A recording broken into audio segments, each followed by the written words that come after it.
Warning. Our YouTube channel and its videos may contain scenes, language, and content that may not be appropriate for all audiences. These videos include surveillance footage, undercover pursuit of suspects, actual police and rescue operations, and fearless confrontations. If you do not approve of the content, please do not watch our videos. If you wish to continue, we strongly advise that you proceed with caution. Viewers' discretion is advised.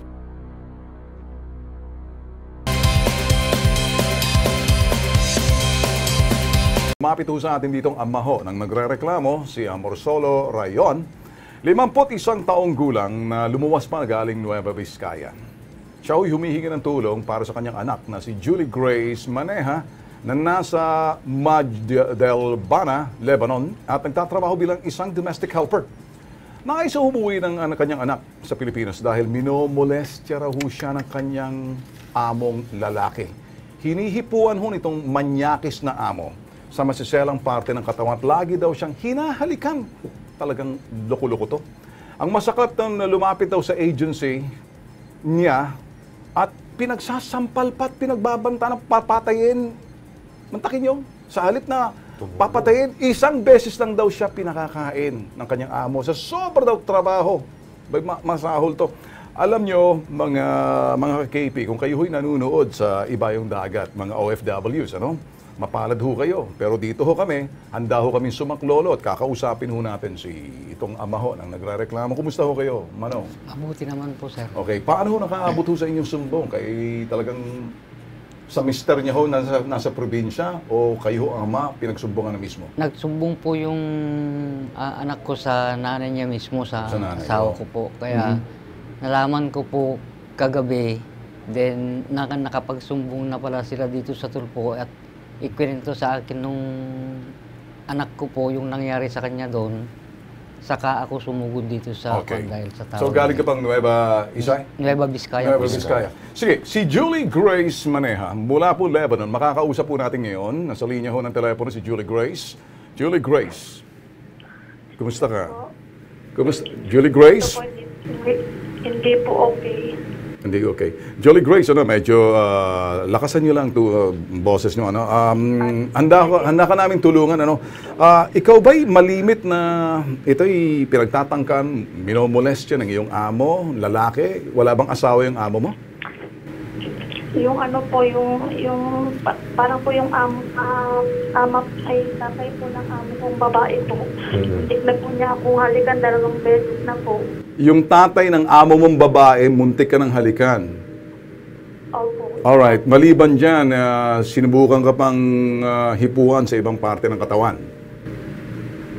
Yung yung agency po, inawakan niya po ako sa dede ko po. So yung agency mismo, doon sa yung agency mo, Arabo ba tong agency mo ron?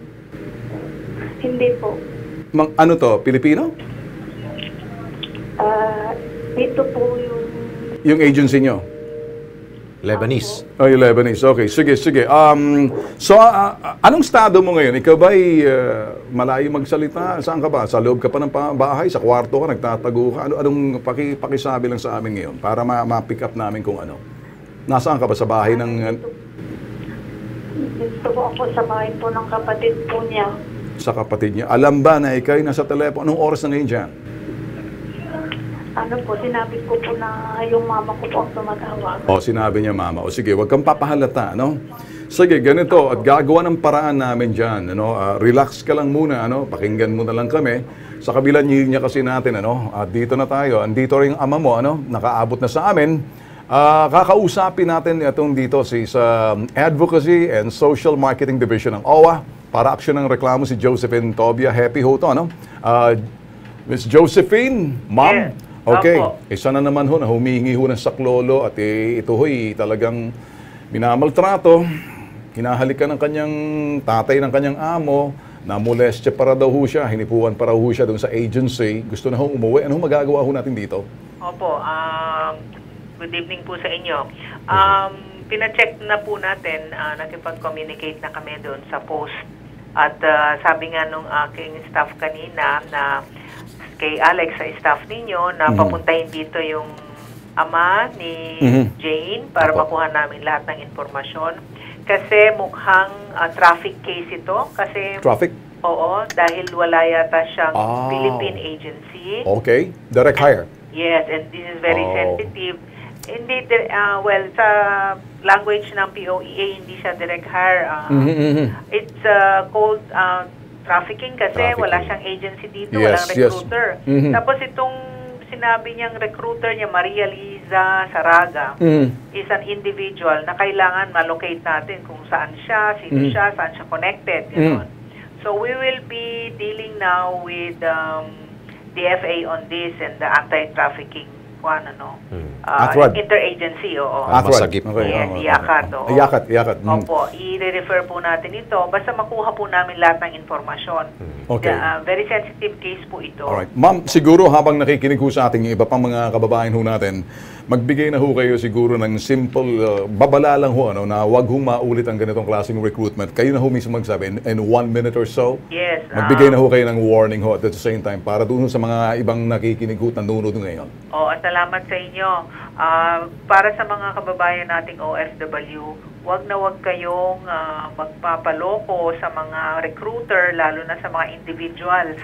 Kahit na ito ay endorso ng inyong kamag-anak, kaibigan, or kung sino mang kakilala ninyo, kailangan yung recruiter ninyo ay empleyado o recruiter talaga ng isang recruitment agency na accredited sa Philippine Overseas Employment POEA, no?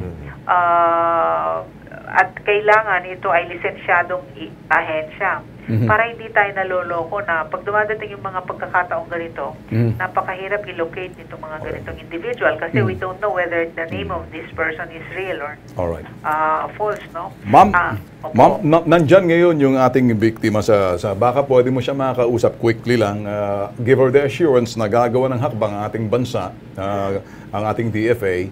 Diyan ho siya ngayon, nakikinig ho siya at pagkakala ho ng anyang amo, kausap ay kanyang nanay. Baka pwede niyo makausap. Medyo maibsan ho kanyang pangamba. Yes, Julie, naririnig mo ako? Opo. Julie, oo. Lakasan mo lang ang loob mo. We will try our best na ikaw ay mapacheck dyan sa iyong kinalalagyan at kung possible is to really get you out of your employer's house, no? And we will also locate itong agency mo dyan sa Lebanon kung ito ay totoong pangalan through the Philippine Embassy sa Lebanon, through our Philippine Overseas Labor as well office, no? Para ikaw ay makaalis na dyan sa amo mo kaagad. Okay? So, huwag kang mag-aalala at gagawin natin yung magagawa natin para ikaw ay matulungan kaagad. Ang inaalala ko lang po baka po kasi gawin po niya yung binagbabanta po niya sa akin, yung agency. Anong ibinabanta niya sa iyo? Yung papatayin po ako. Hindi naman siguro aabot ng ganun. Huwag ka magpapahalata na ikaw ay takot. Huwag ka magpapahalata na ikaw ay may kinakausap na mga tao para humingi ng tulong. Kasi once ma-sense nila yan, alam mo na baka istriktuhan ka at lalo kang wala tayong communication sa iyo, no? So, mamadaliin natin ang pag-check sa iyong kalagayan dyan sa iyong kinalalagyan. Kung pwede lang, kung nakakatawag ka pala sa iyong mga kamag-anak, ibigay mo lang yung exact address para ma-text sa amin, para mapa-trace na namin ngayon sa mga otoridad. Na kay Papa po yung... sige. Kukunin na lang namin sa Papa mo, ha? Pinapapunta na lang namin dito. Okay. Ma'am Josephine, thank you, ha? You're welcome po. Josephine, I'm sorry, Julie Grace? Opo. Okay, Julie Grace, diyan ka lang, hindi talagang andito ang ama mo. Makikipagtulungan kami. At so, sabi nga kanina, huwag kang magpapahalata lang. Parang baliwala, para nang sa gayon, hindi ka istriktuhan. Okay? Opo. Relax ka lang, ha?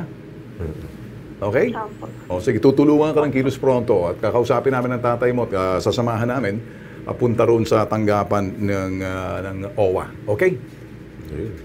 Alright? Mag-ingat ka. Opo. Alright. Okay.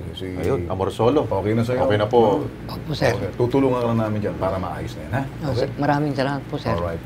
Okay.